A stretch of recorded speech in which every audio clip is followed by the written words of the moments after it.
প্রিয় শিক্ষার্থীরা আমার শুভেচ্ছা নিও। আশা করছি তোমরা সবাই ভালো আছো, সুস্থ আছো।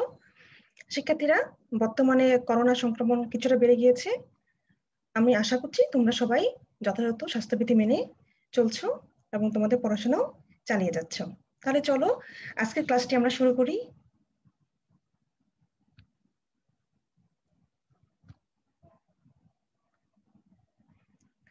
শিক্ষার্থীরা, ক্লাসটি শুরু করার আগে আমার পরিচয়টি দিয়ে দিচ্ছি। আমি তাসনিম খায়ের, প্রভাষক, দর্শন বিভাগ, ঢাকা কলেজ, ঢাকা।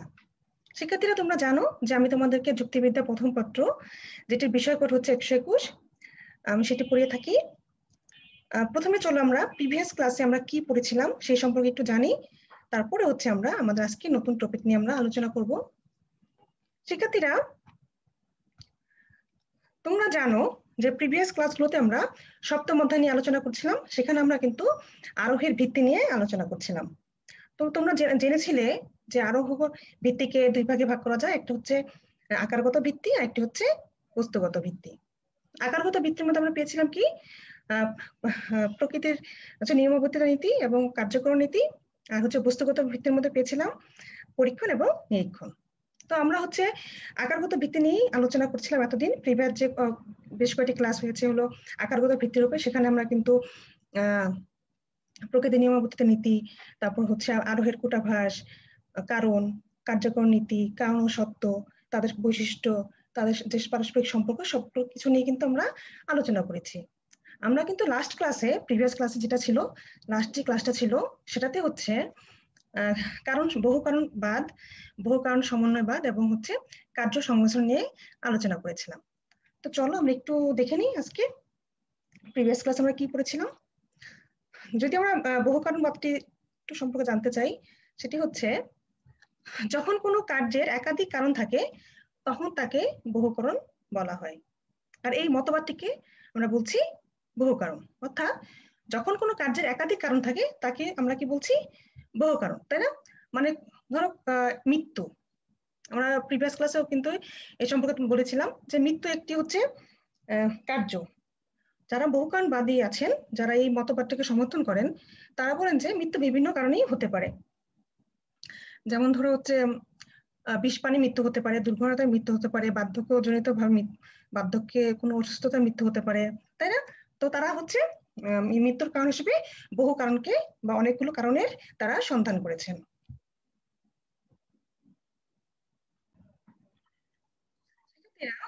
যুক্তিবিদ মিল হচ্ছে বহু কারণবাদের প্রবর্তন করেন এবং যুক্তিবিদ বেইনও কিন্তু এই মতবাদটিকে সমর্থন করেছেন।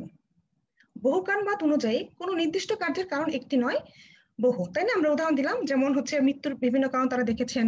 অথবা যদি কোনো আলোর কথা বলি, তাহলে তারাও সূর্যের আলো, মোমবাতির আলো, তারপর হচ্ছে তোমার কোনো লাইটের আলো, বাল্বের আলো, তাই না? এভাবে তারা হলো একটি কার্যের হচ্ছে অনেকগুলো কারণের কথা বলেছেন। প্রিভিয়াস ক্লাস কিন্তু আমরা দেখেছিলাম যে বহু কারণ বাদটি বা যে মতবাদটি আছে সেটিকে কিভাবে হচ্ছে তার অসারতা প্রমাণ করা হয়েছে, তাই না? তোমরা সেটা দেখে নেবে ক্লাসটি।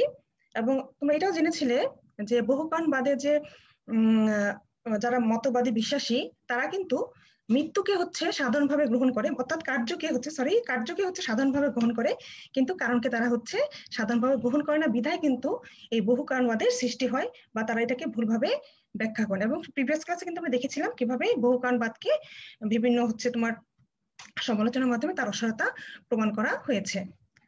চলো তাহলে অন্যটি দেখে নিই। আরেকটি ছিল কি বহু কারণবাদ সমন্বয় বা বহু কারণ সমন্বয় বাদ। ঠিক আছে? বহু কারণ সমন্বয় হলো কতগুলো কারণের সমষ্টি যেগুলো একত্রে একটি কার্য সম্পাদন করে। তার মানে কি, যখন কতগুলো কারণের সমষ্টি একত্রে একটি কার্য সম্পাদন করে তাকে আমরা বলছি বহু কারণবাদ সমন্বয়। যেমন এক্স, ওয়াই এবং জেড তিনটি হচ্ছে আলাদা কারণ, এদের কোনোটি আলাদাভাবে পি কার্যটিকে উৎপন্ন করতে পারে না। ঠিক আছে? তারা কি করছে, আলাদাভাবে কিন্তু যে পি যে কার্যটি আছে তাকে কিন্তু উৎপন্ন করতে পারে না। কিন্তু যদি এক্স ওয়াই জেড একত্রে কাজ করে তাহলে পি কার্যটি উৎপন্ন হয়। এক্ষেত্রে এক্স ওয়াই জেড এই তিনটি কারণ একত্রে কাজ করাকে বলা হচ্ছে বহু কারণ সমন্বয়। ঠিক আছে শিক্ষার্থীরা? এখন আমরা দেখে নিই কার্য সংমিশ্রণ। যখন একাধিক কারণ পৃথক পৃথক কার্য উৎপন্ন না করে একসাথে মিলিতভাবে একটি মিশ্রিত কার্যকে উৎপন্ন করে তখন বিভিন্ন কার্যের এই মিশ্রণকে কার্য সংমিশ্রণ বলা হয়। কে বললাম, যখন একাধিক কারণ পৃথক পৃথকভাবে কার্যটা উৎপন্ন না করে একসাথে মিলিতভাবে একটি মিশ্রিত কার্যকে উৎপন্ন করে, ঠিক আছে, তখন তাকে আমরা বলছি কার্য সংমিশ্রণ। এরূপ ক্ষেত্রে বিভিন্ন কারণ থেকে সৃষ্ট কার্যগুলো স্বতন্ত্রভাবে অবস্থান করে না, তারা এমন ভাবে মিশ্রিত অবস্থায় আত্মপ্রকাশ করে যে কারণ অনুসারে তাদের আর পৃথক করা যায় না, কারণ কাজটি তখন মিশ্রিত অবস্থায় থাকে। ঠিক আছে, একটা উদাহরণ দিই, একটা উদাহরণ দিচ্ছি যে একটি ঘরে একসাথে 10টি মোমবাতি জ্বালালে ঘরে 10টি মোমবাতি যে সম্মিলিত আলো সেটা কিন্তু দেখা যাবে। এখানে ঘরের আলো প্রতিটি মোমবাতি থেকে পৃথকভাবে উৎপন্ন আলোর একটি মিশ্রিত ফল। সুতরাং মোমবাতিগুলো থেকে উৎপন্ন মিশ্রিত আলোককে আমরা বলছি হচ্ছে কার্য সংমিশ্রণ। ঠিক আছে শিক্ষার্থীরা, তার প্রিভিয়াস ক্লাসে যে আলোচনাটা আমরা একটু দেখে নিলাম খুবই সংক্ষিপ্ত ভাবে। এখন আমরা আজকে নতুন একটা টপিক নিয়ে আলোচনা করব, নতুন চ্যাপ্টার নিয়ে আলোচনা করবো, চ্যাপ্টার নতুন টপিক নিয়ে আলোচনা করব, সেটা হচ্ছে 6ষ্ঠ অধ্যায়। শিক্ষার্থীরা, তোমাদেরকে আমি এতদিন 7ম অধ্যায় পড়াচ্ছিলাম, তো 7ম অধ্যায়ে তোমাদেরকে আমি যতটুকু পর্যন্ত পড়িয়েছি কার্য সংমিশ্রণ পর্যন্ত, ততটুকু তোমাদের যে শর্ট সিলেবাস সেখানে রয়েছে, সেজন্য তোমাদেরকে আরোহের যে বস্তুগত ভিত্তি সেটি আর পড়ানো হচ্ছে না। এখন আমি তোমাদেরকে 6ষ্ঠ অধ্যায় থেকে কিছু অংশ বাকি আছে তোমাদের, সেটি পড়াচ্ছি। এবং তোমাদের যে অন্য কোর্স টিচার দিনান বিনতে জামান ম্যাডাম, উনি কিন্তু সহানুমান পড়ানো শুরু করে দিয়েছেন। তোমরা অলরেডি ক্লাসটি পেয়েছো এবং উপভোগ করেছো। চলো আজকে আমরা আমাদের নতুন যে অধ্যায়টি 6ষ্ঠ অধ্যায়, যেটি টাইটেল হচ্ছে অবরোহ অনুমান, সেটি নিয়ে সেই অধ্যায়ের একটি টপিক নিয়ে আলোচনা করি। আমাদের আজকের আলোচ্য বিষয় হচ্ছে সহানুমানের গঠন, অর্থাৎ স্ট্রাকচার অফ সিলোজিজম। ঠিক আছে শিক্ষার্থীরা, আজকের ক্লাসটিতে তোমরা যে শিখন ফলটি পাচ্ছ সেটি হচ্ছে তোমরা সহানুমান সম্পর্কে ধারণা লাভ করতে পারবে এবং সহানুমানের গঠন ও মধ্যপদের যে ভূমিকা বা মধ্যপদের যে কার্য সে সম্পর্কে তোমরা সেই ধারণাটি বিশ্লেষণ করতে পারবে। চলো তাহলে শুরু করি। প্রথমে আমরা সহানুমান সম্পর্কে ধারণা নিই। সহানুমানের ইংরেজি শব্দ সিলোজিজম, যার ব্যুৎপত্তিগত বাংলা পরিভাষা হচ্ছে ন্যায় অনুমান। যে মাধ্যম অবরোহ অনুমানে বিধিসঙ্গতভাবে দুটি আশ্রয় বাক্য থেকে একটি সিদ্ধান্ত নিশ্চিত হয়। শিক্ষার্থীরা খেয়াল করো যে মাধ্যম অবরোহ অনুমানে বিধিসঙ্গতভাবে দুটি আশ্রয় বাক্য থেকে একটি সিদ্ধান্ত নিশ্চিত হয় তাকে সহানুমান বা ন্যায় অনুমান বলে। আসলে একটা উদাহরণ দেই, সকল দার্শনিক হন মানবতাবাদী, এটি একটা আশ্রয় বাক্য। রাসেল হল একজন দার্শনিক, সেটি একটা আশ্রয় বাক্য, এবং অতএব রাসেল হল একজন মানবতাবাদী, এটা হচ্ছে সিদ্ধান্ত। তাহলে আমরা কি দেখছি, বিধিসম্মতভাবে দুটি আশ্রয় পক্ষ থেকে একটি সিদ্ধান্ত নিশ্চিত হয়েছে, তাকে আমরা বলছি সহানুমান। সহানুমান সম্পর্কে যুক্তিবিদ জোসেফ বলেন, a syllogism is actually an argument in which from the given relation of two terms in the way of subject and predicate to the same third term there follows necessarily a relation in the way of subject and predicate between those two terms themselves. তিনি তার an introduction to logic page 249 গ্রন্থে সহানুমান সম্পর্কে এই সংজ্ঞাটি প্রদান করেন। এটা সম্পর্কে আমি যদি বলতে চাই যে বস্তুত সহানুমান হলো এমন এক প্রকার অনুমান পদ্ধতি যেখানে দুটি পদের সাথে উদ্দেশ্য ও বিধেয় আকারে তৃতীয় একটি পদের সম্পর্কের ভিত্তিতে প্রথমোক্ত পদ দুটির মধ্যে একটি অনিবার্য সম্পর্ক গঠন করা হয়। ঠিক আছে, তাহলে আমরা দুটি পদের মধ্যে উদ্দেশ্য বিধেয় আকারে দুটি পদ থাকে এবং তৃতীয় কোনো পদের সম্পর্কের ভিত্তিতে প্রথমোক্ত দুটি পদের মধ্যে একটি অনিবার্য সম্পর্ক গঠন করা হয়। শিক্ষার্থীরা, আমরা যখন সহানুমানের গঠনটি পড়বো তখন তোমাদের কাছে এই সংজ্ঞাটি একদম ক্লিয়ার হয়ে যাবে। ঠিক আছে, তখন তোমরা এই সংজ্ঞাটি দেখে নিও, তখন তোমাদের কাছে ক্লিয়ার লাগবে। ওকে, সহানুমান সম্পর্কে যুক্তিবিদ ওয়েলটন বলেন, a syllogism is an inference in which from two propositions which contain a common element and one, at least, of which is universal, a new proposition is derived which is not merely the sum of the two first, and whose truth follows from theirs as a necessary consequence. তিনি হচ্ছে তার manual of logic গ্রন্থটি, সেখানে তিনি সহানুমান সম্পর্কে সংজ্ঞাটি প্রদান করেন। তাহলে এই সংজ্ঞাটি থেকে আমরা জানতে পারছি যে সহানুমান হচ্ছে এক প্রকার অনুমান যাতে একটি সাধারণ উপাদান আছে এবং যাদের কমপক্ষে একটি সার্বিক এমন দুটি যুক্তিবাক্য থেকে একটি নতুন যুক্তিবাক্য টানা হয়। ঠিক আছে, তাদের একটি সাধারণ উপাদান আছে এবং একটি সার্বিক এমন দুটি যুক্তিবাক্য থেকে একটি নতুন যুক্তিবাক্য টানা হয়, যা কেবলমাত্র প্রথম দুটি যুক্তিবাক্যের সমষ্টি নয়, বরং যার সত্যতা তাদের থেকে অনিবার্য পরিণত রূপে নিশ্চিত হয়। অর্থাৎ এটা বলা হচ্ছে যে দুটি আশ্রয়বাক্য থেকে যখন সিদ্ধান্তটি আনা হয়, সেই সিদ্ধান্ত কিন্তু শুধুমাত্র দুইটি আশ্রয়বাক্য থেকে যে তাদের সমষ্টি তা কিন্তু নয়, সেখান থেকে একটা নতুন একটি আমরা কিছু পাচ্ছি। ঠিক আছে, সেটাকেই বলা হচ্ছে যে সিদ্ধান্ত, এবং সেটাই আমরা বলছি পুরোটাই হচ্ছে সহানুমান। আসলে আমরা এখন সহানুমানের গঠনটি জেনে নিই। তিনটি ভিন্ন দৃষ্টিকোণ থেকে সহানুমানের গঠনকে উল্লেখ করা যেতে পারে। আমরা করি তিনটি দৃষ্টিকোণ থেকে। প্রথমটি হচ্ছে নিরপেক্ষ বাক্যের দিক থেকে। ঠিক আছে, তাহলে প্রথমে যদি দেখি যে নিরপেক্ষ বাক্যের দিক থেকে যে গঠনটি, সেটা হচ্ছে নিরপেক্ষ বাক্যের দিক থেকে একটি পূর্ণাঙ্গ সহানুমানে তিনটি বাক্য থাকে। কয়টি বাক্য থাকবে? তিনটি বাক্য থাকবে। এর একটিও বেশি নয় বা কমও নয়। ঠিক আছে, প্রথম দুটি বাক্য আশ্রয় বাক্য নামে পরিচিত এবং তৃতীয় বাক্যটি সিদ্ধান্ত নামে চিহ্নিত। যেমন ধরো উদাহরণ দেখো তোমরা এখানে শিক্ষার্থীরা, সকল মানুষ হয় মরণশীল, এটি একটি আশ্রয় বাক্য, যেটাকে আমরা বলছি প্রধান আশ্রয় বাক্য। রহিম হয় একজন মানুষ, এই আশ্রয় বাক্যটিকে বলা হচ্ছে অপ্রধান আশ্রয় বাক্য। সুতরাং বা অতএব রহিম হয় মরণশীল, এটা হচ্ছে সিদ্ধান্ত। তাহলে কি বলছি আমরা, নিরপেক্ষ বাক্যের দিক থেকে সহানুমানে কি থাকবে? তিনটি বাক্য থাকবে। আমরা তিনটি বাক্য পাচ্ছি, এর একটি বেশিও নয়, একটি কমও নয়, তাই না?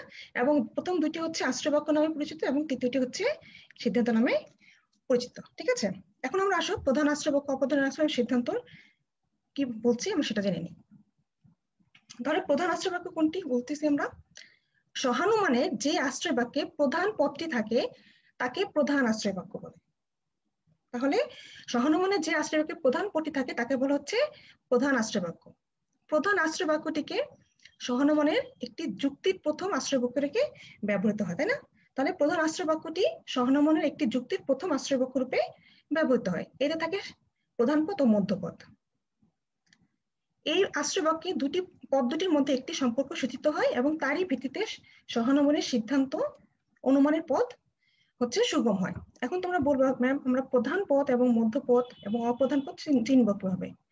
সেক্ষেত্রে আমরা একটু পরে পড়বো। তারপর আমি এখানে বলছি যে এই যে সিদ্ধান্তের বিধেয়কে বলা হচ্ছে প্রধান পদ। ঠিক আছে, তোমরা তো জানো যে এই যে একটি বাক্য, সেটার মধ্যে এটি হচ্ছে উদ্দেশ্য, এটি হচ্ছে সংযোজক, এটি হচ্ছে বিধেয়, তাই না? তোমরা সবাই জানো, যেহেতু আমরা লজিক অনেকগুলো ক্লাস করে ফেলছি।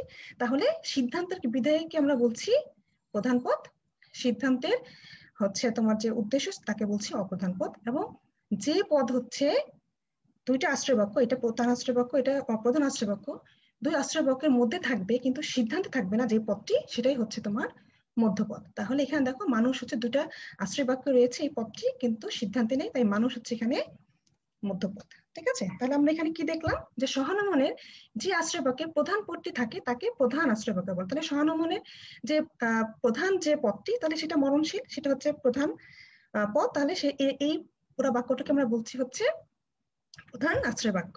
ঠিক আছে, এবং সেখানে কি আছে? প্রধান পদটি আছে এবং হলো মধ্যপদটি আছে। আবার আমরা দ্বিতীয় বাক্যটি যদি দেখি তাহলে কি দেখছি যে সেখানে হচ্ছে তোমার অপ্রধান পদটি রয়েছে এবং হচ্ছে মধ্যপদটি রয়েছে। তাহলে এটাকে আমরা কি বলবো? এটাকে আমরা বলবো অপ্রধান আশ্রয় বাক্য, এবং এটা যেটা লাস্টে যেটা এসেছে বাক্যটি, সেটাকে আমরা বসি, আমরা জানি এটা হলো সিদ্ধান্ত। তাহলে কি দেখতেছি যে সহানুমানের এই যুক্তিতে সকল মানুষ হয় মরণশীল হচ্ছে প্রধান আশ্রয় বাক্য, কেননা এতে প্রধান পদটি, যেটাকে আমরা বলছি মরণশীল, ব্যবহৃত হয়েছে এবং এটি হচ্ছে যুক্তির প্রথম আশ্রয় বাক্য। সেক্ষেত্রে তোমাদের আশা করি ক্লিয়ার হয়ে গেছে। তাহলে আমরা প্রধান আশ্রয় বাক্য দেখলাম, এখন এটা হচ্ছে অপ্রধান আশ্রয় বাক্য, যেটাকে আমরা হচ্ছে মাইনর প্রিমিস বলছি। সহানুমানের যে আশ্রয় বাক্যে অপ্রধান পদটি থাকে তাকে অপ্রধান আশ্রয় বাক্য বলে। অপ্রধান আশ্রয় বাক্যটি সহানুমানের একটি যুক্তির দ্বিতীয় আশ্রয় বাক্য রূপে ব্যবহৃত হয়। এতে থাকে অপ্রধান পদ ও মধ্যপদ।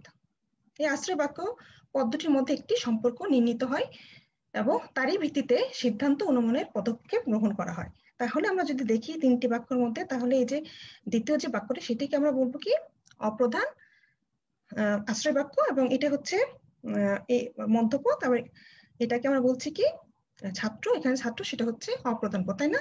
যেহেতু সিদ্ধান্তের বিধেয়কে বলছি আমরা হচ্ছে প্রধান পদ, সিদ্ধান্তের উদ্দেশ্যকে বলছি আমরা হচ্ছে অপ্রধান পদ, তাহলে আমরা এই আশ্রয় দ্বিতীয় আশ্রয় বাক্যটিতে কি দেখছি, এটি হচ্ছে অপ্রধান পদ আর এটি হচ্ছে মধ্যপদ, তাই না? আশা করি তোমাদের কাছে ক্লিয়ার হয়েছে। চলো এবার সিদ্ধান্ত দেখে নিই। সহানুমানের দুটি আশ্রয় বাক্যের উপর নির্ভর করে যে যুক্তি বাক্যটি অনুমত হয় তাকে সিদ্ধান্ত বলে, তাই না? সিদ্ধান্ত একটি নতুন নতুন যুক্তি বাক্য।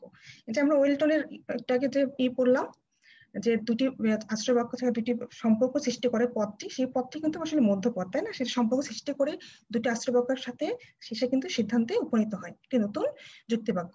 যদিও একে আশ্রয় বাক্যের মধ্যে খুঁজে পাওয়া যায়, তথাপি এর মধ্যে কিছুটা নতুনত্ব রয়েছে, তাই না? দুটোই মিলেই তো দুইটি আশ্রয় বাক্য থেকে কিন্তু অনিবার্যভাবে এই সিদ্ধান্তটা এসেছে। শিক্ষার্থীরা, তোমরা ম্যাডামের ক্লাসে অবশ্যই তোমরা খেয়াল করেছো যে তিনি কিন্তু সহানুমানের বৈশিষ্ট্য পড়েছেন, তখন কিন্তু তোমরা জানো যে প্রধান আশ্রয় বাক্য এবং অপ্রধান আশ্রয় বাক্য থেকে অনিবার্যভাবে কিন্তু এই সিদ্ধান্তটি আসে। তাহলে সহানুমানের সিদ্ধান্তে অপ্রধান পদ ও প্রধান পদের মধ্যে একটি সম্পর্ক প্রতিষ্ঠা করা হয়। পদ দুটি আশ্রয় বাক্য থেকে একে অপর থেকে বিচ্ছিন্ন থাকে, ঠিক আছে? যেহেতু প্রধান আশ্রয় বাক্য হচ্ছে প্রধান পদ, অপ্রধান আশ্রয় বাক্য অপ্রধান পদ দুটি কিন্তু বিচ্ছিন্ন থাকতেছে, কিন্তু মধ্যপদের মধ্যস্থতায় সিদ্ধান্তে এদের মধ্যে একটি সম্পর্ক করা হয়। সহানুমানের সিদ্ধান্ত অনুমানের ফল হিসেবে বিবেচিত হয়। যেমন আমরা আগের উদাহরণটি দেই যে সকল মানুষ হয় মরণশীল, সকল ছাত্র হয় মানুষ, সুতরাং সকল ছাত্র হয় মরণশীল। সহানুমানের এই যুক্তিতে সকল ছাত্র হয় মরণশীল হচ্ছে এই যে তৃতীয় যে বাক্যটি, এটি হচ্ছে সিদ্ধান্ত, কেননা একে প্রথম তো দুটি যে প্রদত্ত বাক্য বা আশ্রয় বাক্যের উপর ভিত্তি করে এখানে স্থাপন করা হয়েছে, তাই না? শিক্ষা তাহলে তোমরা জানতে পারলে যে আমরা নিরপেক্ষ বাক্যের দিক থেকে যে সহানুমানের ঘটনা সেটা দেখে নিলাম, ঠিক আছে? এখন আমরা দেখবো 2 নম্বর হচ্ছে পদের দিক থেকে গঠনটা। একটা নিরপেক্ষ সহানুমানের 3টি পদ থাকে এবং প্রত্যেক পদই 2বার করে বসে। পদ 3টি হলো প্রধান পদ বা সাধ্য পদ, অপ্রধান পদ বা পক্ষপদ, এবং 3 নম্বরটা হচ্ছে মধ্যপদ বা হেতুপদ। তাহলে আমরা আসলে দেখে নিই প্রধান পদ কাকে বলে। আমরা জেনেই গেছি, তারপর আমরা দেখি প্রধান পদ, এটা হচ্ছে মেজর টার্ম। সহানুমানের সিদ্ধান্তের বিধেয় রূপে ব্যবহৃত পদকে প্রধান পদ বা সাধ্যপদ বলে। তাহলে কি বলছে, সহানুমানের সিদ্ধান্তের বিধেয় রূপে ব্যবহৃত, সহানুমানের সিদ্ধান্ত তার বিধেয়টা হচ্ছে এই যে মরণশীল, সেটাকে আমরা বলছি প্রধান পদ। প্রধান পদ প্রধান আশ্রয় বাক্যে ব্যবহৃত হয়, তাই না? এটা প্রধান আশ্রয় বাক্যে প্রধান পদটি ব্যবহৃত হয়েছে। প্রধান আশ্রয় বাক্যে এই পদটি মধ্যপদের সাথে সংযুক্ত হয়, এখানে মানুষ হচ্ছে মধ্যপদ, তার প্রধান আশ্রয় বাক্যে প্রধান পদটি মধ্যপদের সাথে হচ্ছে সংযুক্ত হয়। মধ্যপদের মধ্যস্থতায় শেষ পর্যন্ত সিদ্ধান্তে অপ্রধান পদের সাথে প্রধান পদের একটি সম্পর্ক সূচিত হয়, তাই না?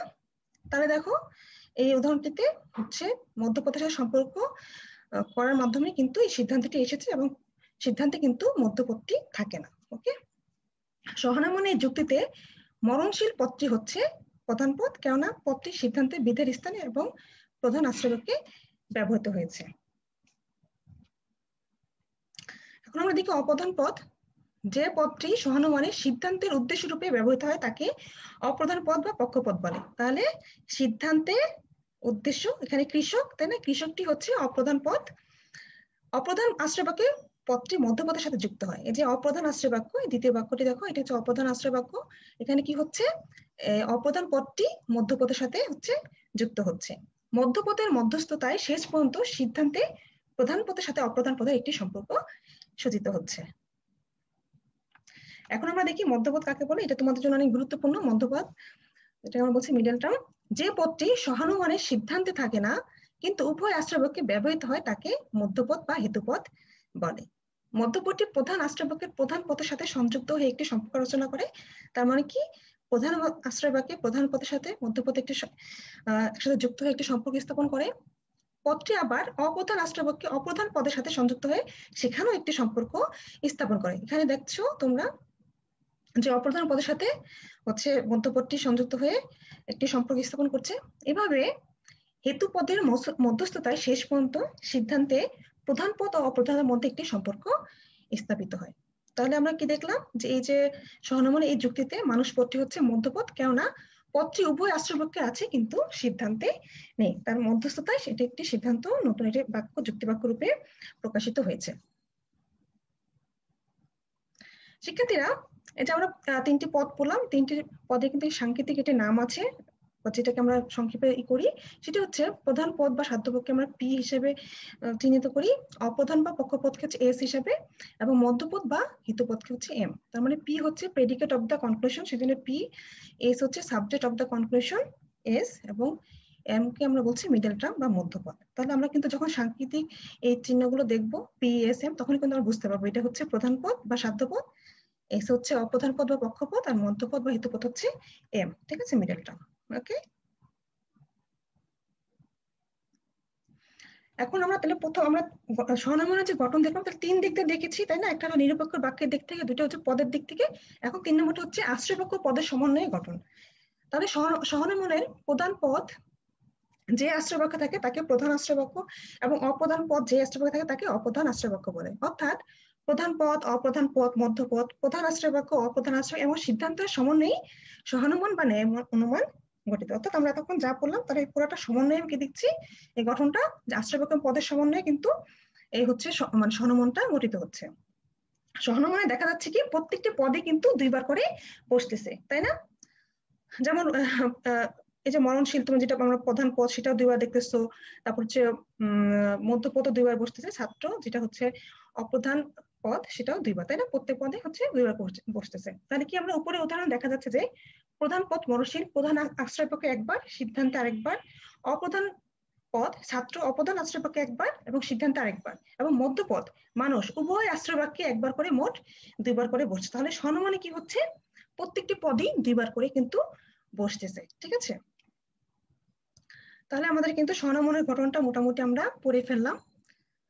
এখন আমরা মধ্যপদের যে ভূমিকা সেটা নিয়ে একটু আলোচনা করব।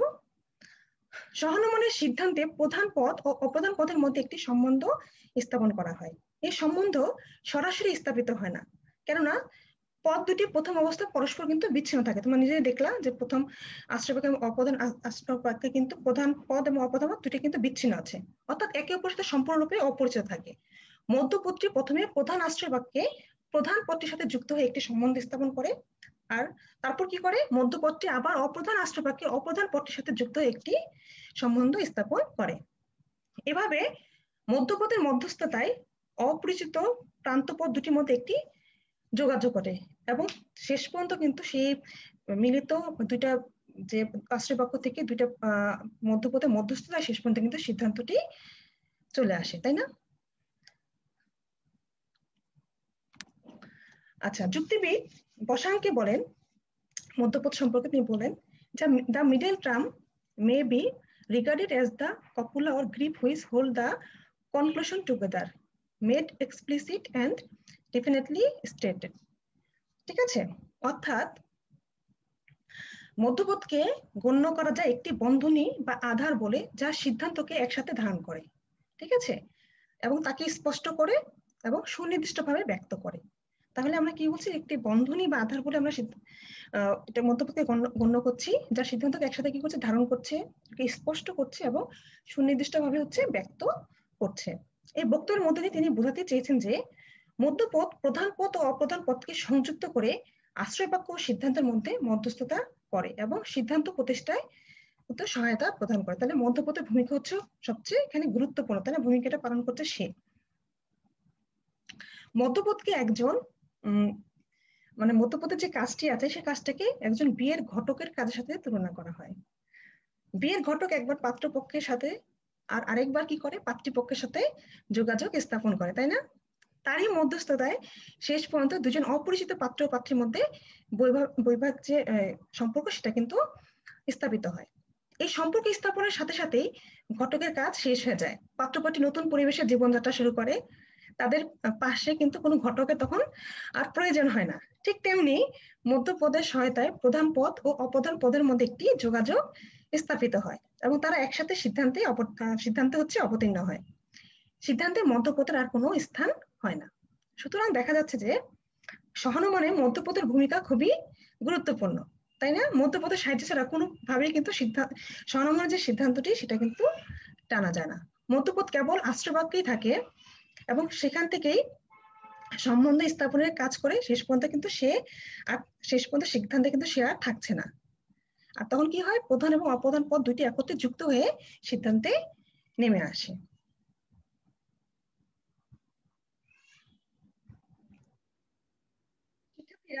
চলো আমরা তাহলে এক নজরে একটি উদাহরণ সাহায্যে স্বনমনের যে আমরা গঠনটি পড়েছি সেটির ব্যাখ্যা দেখে নিই। তাহলে আমরা যদি সেই প্রথম যে আমরা উদাহরণটা দিয়েছিলাম সেটি যদি দেখি যে সকল মানুষ হয় মরণশীল, তাহলে এটাকে আমরা কি বলছি, এটাকে আমরা বলছি প্রধান আশ্রয় বাক্য। এখানে তাহলে এই মানুষটি কি, এটা হচ্ছে মধ্যপদ যাকে আমরা এম সাংকেতিক চিহ্ন যেটাকে আমরা বলছি সেটাকে আমরা এম বলছি, এবং এটা হচ্ছে মরণশীল হচ্ছে প্রধান পদ যাকে আমরা বলছি পি, তাই না? দ্বিতীয় বাক্য দেখো, সব যুক্তিবিদ হয় মানুষ, এটা হচ্ছে অপ্রধান আশ্রয় বাক্য যার অপ্রধান পদ হচ্ছে এস এবং মধ্যপদ হচ্ছে এখানে এম। অতএব সব যুক্তিবিদ হয় মরণশীল, এটা হচ্ছে সিদ্ধান্ত আমরা আসলাম।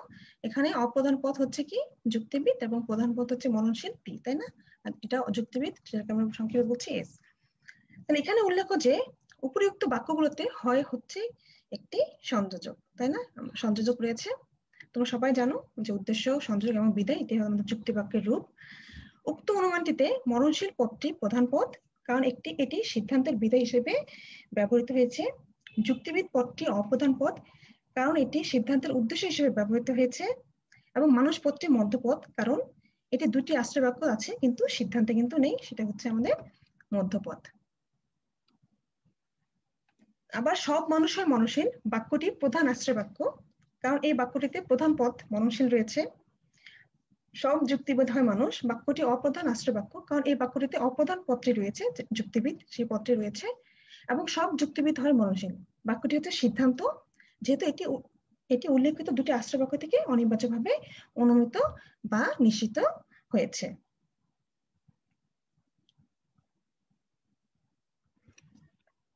প্রিয় শিক্ষার্থীরা আমার, তোমাদের সাথে যে আজকের ক্লাসটি এখানেই আমি শেষ করছি।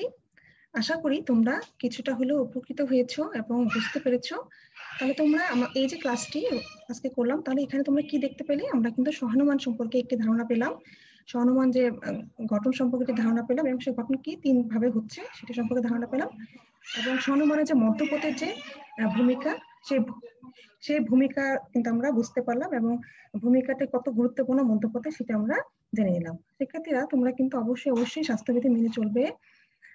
বাসায় বসে তোমাদের প্রত্যেকটা সাবজেক্ট, আমি শুধু যুক্তিবিদ্যার কথাই বলছি না, তোমরা প্রত্যেকটা সাবজেক্ট সুন্দর করে রুটিন করে পড়বে, ঠিক আছে? রুটিনের জন্য ফাঁকিবাজি তোমরা না করো, রুটিন করে পড়বে এবং নিজে নিজে সেটা মানে পরীক্ষা দিবে, নিজের কাছে নিজে পরীক্ষা দিবে যে আজকে একটা পড়া পড়লাম, সেটা আমার কালকে কতটুকু আমার মনে আছে, স্মরণ আছে, সেটা তোমরাই নিজের কাছে সেটা পড়বে, ঠিক আছে? পড়ে হচ্ছে তোমার এটা যাচাই করে নিবে।